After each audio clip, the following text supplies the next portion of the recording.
Right, I am back, true believers. This is John Krupa. This is the freedom to draw unsolved mysteries. Today's case is a final appeals case. It deals with a Missouri man convicted of killing a little girl, 6 years old, guys. He is set to die tonight. And this is the case of Johnny Johnson from Missouri. The mystery here is, will they carry out this death sentence? And speaking of death, guys, you should be all thankful that you woke up this morning, because life is not guaranteed. Every morning, guys, you should be thankful that you wake up. Now we're gonna get into this case of Johnny Johnson on the final appeal. We're going to draw him. And we're going to tell you about his case and what's going to happen or not happen. That is the mystery. Will he be put to death tonight? He's set to die tonight around 6 p.m., guys. This is Freedom to Draw Unsolved Mysteries. I'm your host, John. We're going to get into it in a couple of seconds, guys. Strap yourselves in. It's another episode of the Freedom to Draw Unsolved Mysteries. Okay, so we're gonna draw him and tell you about his case. In the background, it's National Girlfriend's Day, so we got some crazy ex-girlfriend instrumental music going on in the background as we draw Mr. Johnson.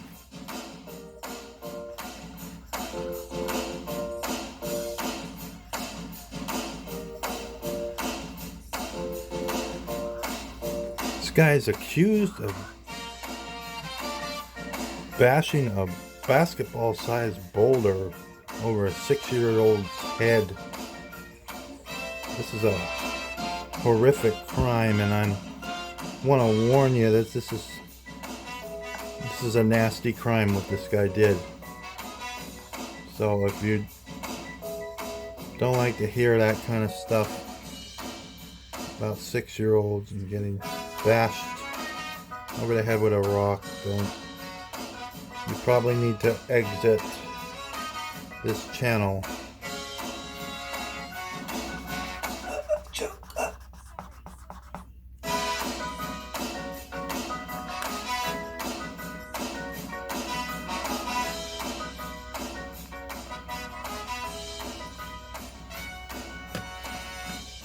Johnny Johnson killed their girl. They await his Missouri execution after deep family scars. This happened in Valley Park, Missouri.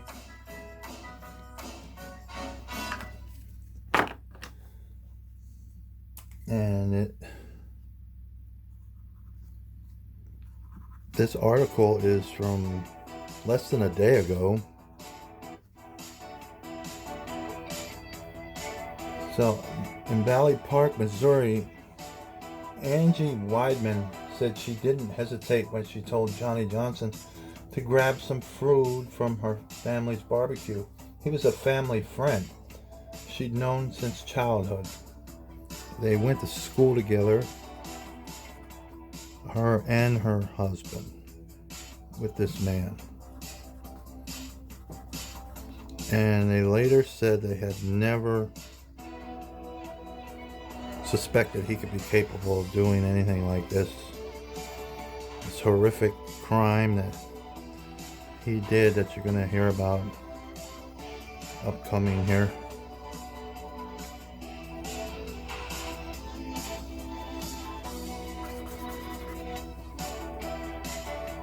The next morning, Johnson lured Weidman's 6-year-old daughter, Casey Williamson, out of the house and killed her using bricks and a heavy rock. Johnson is scheduled to die by lethal injection August 1st at Bonne Terre prison. A 3-judge federal appeals court panel granted Johnson a stay of execution last week, but the full court reversed that decision on Saturday. Lawyers for Johnson are expected to appeal. But as of 2 days ago, the execution is still on, scheduled for tonight. They usually do it around 6 p.m. But there's some controversy in this case because they're claiming insanity when he did the crime. He's not denying that he did it. He's trying to say he was insane.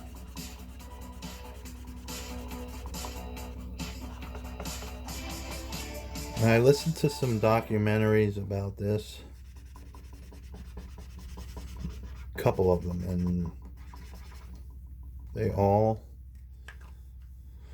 are talking about this guy's childhood and how he had a horrible upbringing and he had schizophrenia. But I'm more of a fact guy, and I see the facts of this case, as you will see, as being premeditated. That means he planned this out, and you will see as I am going to describe it.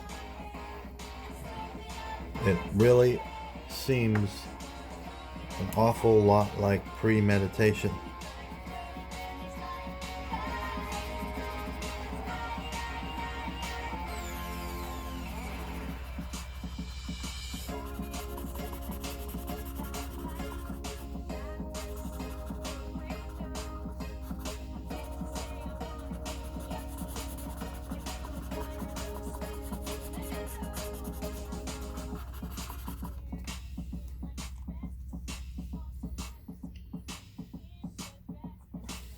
I've been looking forward to putting this part of it to rest, Weidman said. I'll never put Casey to rest, but just to put this part of it to rest. Days before the execution, Weidman and her ex-husband Ernie Williamson talked about that July day in Valley Park, and Weidman reflected on how Casey's murder catapulted her family into the ravages of addiction and anxiety and led to overdose death of her oldest daughter. Her family reminisced about how Casey loved Britney Spears, was obsessed with the movie Titanic, and never turned down an adventure. The two have mixed feelings about Johnson's execution.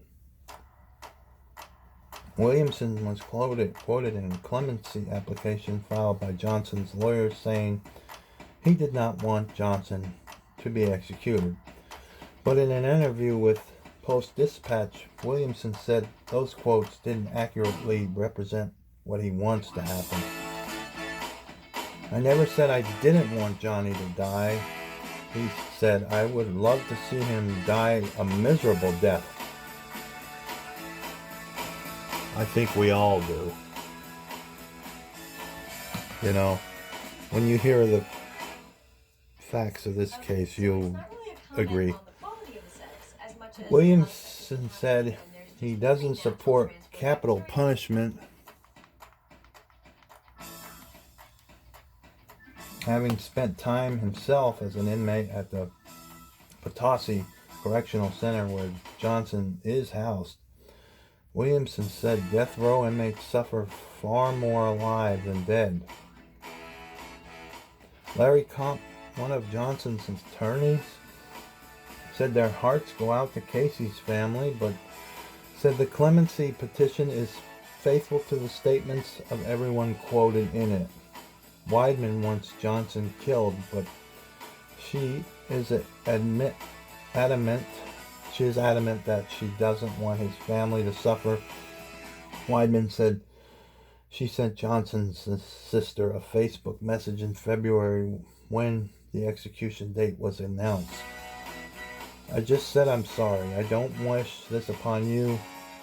I never wanted you to feel this kind of hurt, Weidman said. I wish for peace for her and her family. I don't want them to have this kind of pain. Johnson's sister did not respond. Okay, so now we're going to tell you about what actually this guy did. He is said to have lured a 6-year-old with promises of a fun place to play to an abandoned glass factory where he tried to force himself on her sexually. And when that didn't work, bashed her in the head with a rock, basically. It's a horrific, awful crime. And he's not denying that he did it. He's just denying that he was in a state of schizophrenia when it occurred.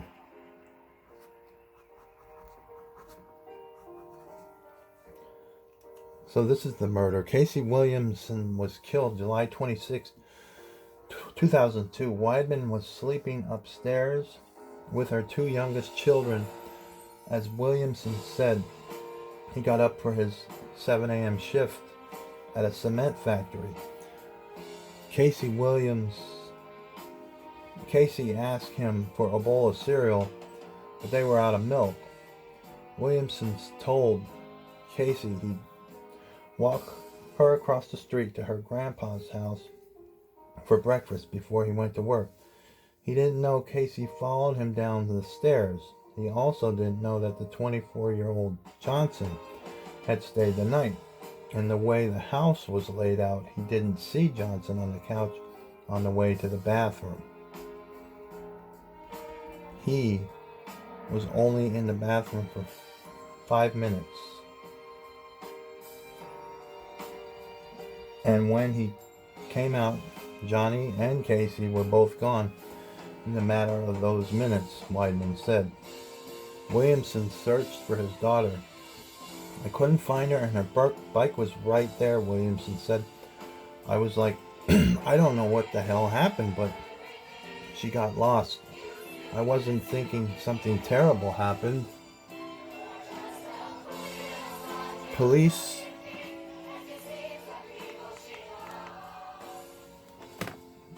found Casey's body less than a mile away from the Benton Street home around the same time. Johnson was in police custody, admitting he lured Casey from the house and killed her inside an abandoned glass factory along the Merrimack River after she fought back against his attempt to sexually assault her. Johnson has been in custody since then. A jury in January 2005 took about 3 hours to find him guilty of first-degree murder, along with armed criminal action and kidnapping and attempted rape. In March of that year, a judge sentenced him to die by lethal injection and told the court it was perhaps the most heinous crime he had ever presided over.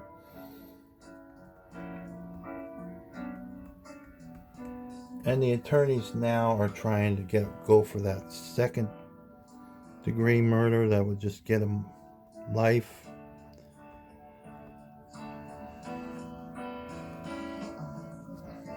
My stance on it is that he had to know what he's doing.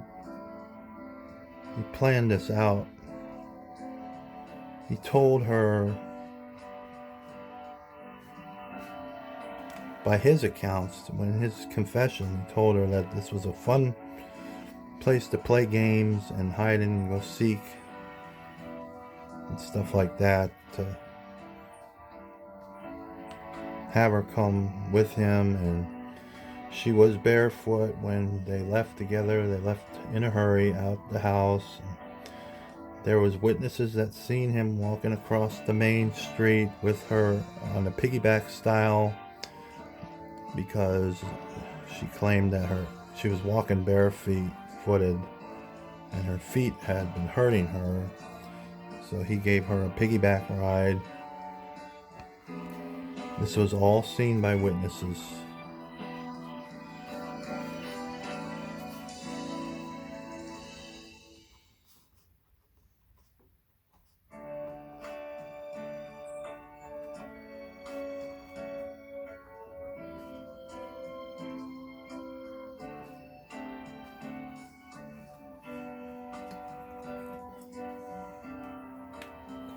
Robert McCulloch, who prosecuted the case and served as St.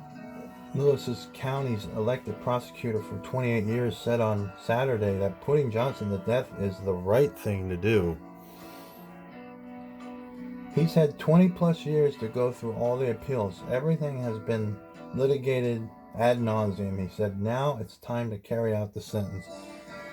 And one of the jurors back in 2002 said, we all know he did it. And there's not a reasonable doubt says that he didn't do it. And we all agree that this is the worst crime we've ever seen or heard of. So why wouldn't we give him the worst possible sentence that we've seen or heard of?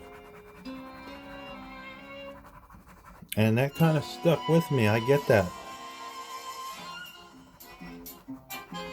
I get that way of thinking.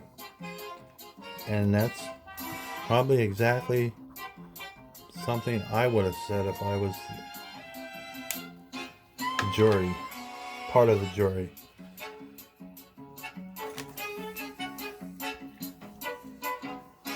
Johnson's siblings and then girlfriend told the Post-Dispatch in 2002 that Johnson had been diagnosed with schizophrenia and began unraveling after his release from a mental hospital in January 2002. Johnson had stopped taking his medications because it made him feel like a zombie, and he was struggling to help take care of his 2-year-old child and also comply with his probation for burglary and felony theft charges. But what they don't say is that he replaced his medication by not taking his meds that keeps him sane, and he replaced them with methamphetamine and other drugs.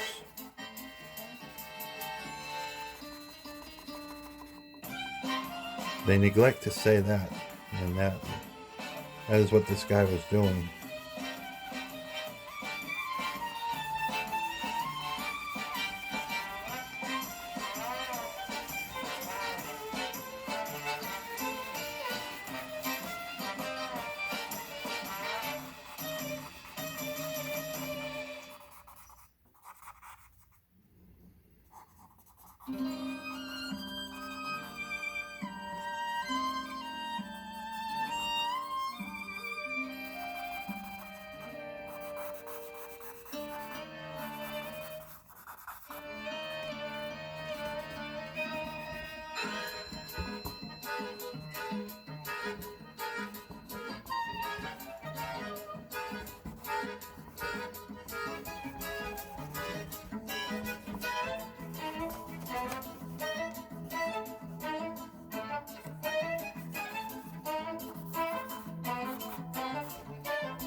At the time of his daughter's murder, Weidman said some news reports described Johnson as a drifter her family let sleep on their couch. That was definitely not the case.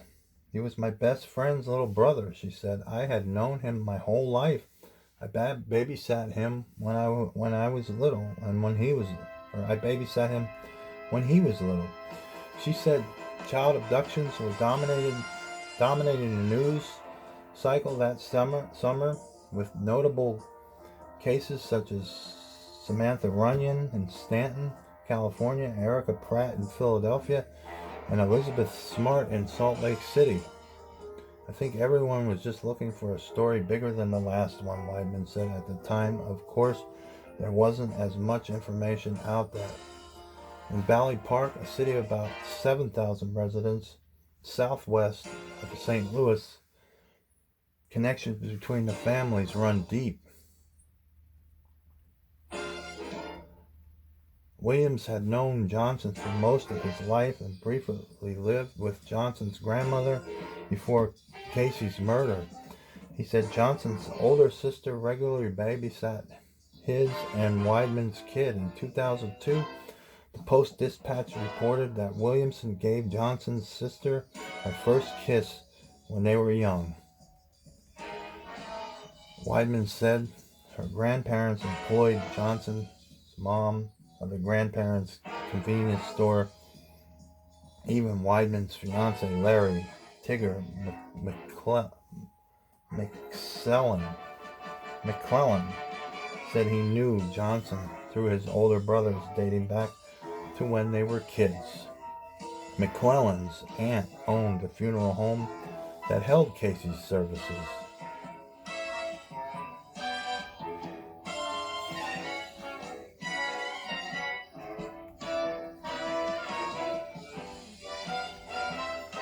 Then I think we should show you the girl that he murdered here.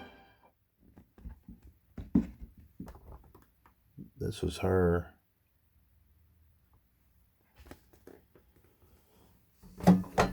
Pretty despicable act, if you ask me.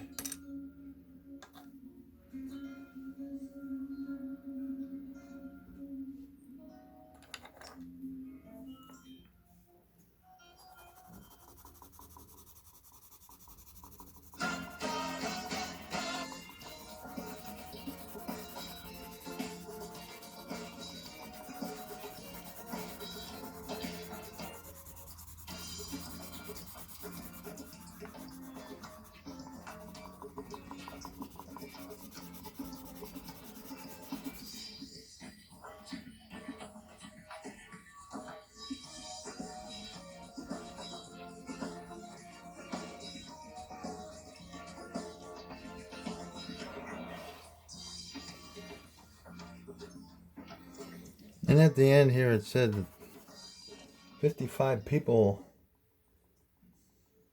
have been executed in Missouri since the year 2000. And that's kind of interesting. I didn't know it was that little. I would have thought it would have been more.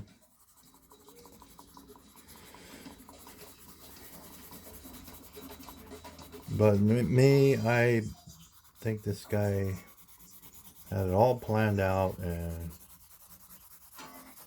thought he was going to get away with it. And when he got grilled by detectives, he just cracked under pressure. And he told pretty much most of the truth. He said that little Casey asked him when he woke up in the morning where he was going, and he said he was heading out to the glass factory.